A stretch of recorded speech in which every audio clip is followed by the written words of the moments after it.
Ai milă, Doamne! Să-ți fie milă, Doamne, de gândurile mele, bătute sunt de vânturi și vremurile grele. Nu știu să spun cuvântul ce aduce alinare și oare unde-i, Doamne, acel de îmbărbătare?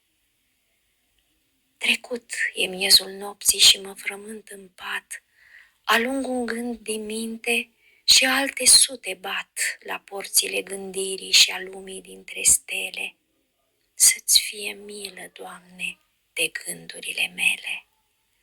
Se ceartă și se înjură ca precupeți în târg să intre în sfatul minții când ele sunt în pârg.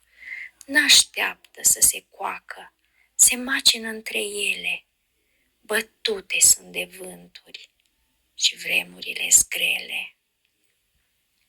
Nu pot închide ochii să dorm ca un moșneag, căci gândurile lumii stau grămădite în prag.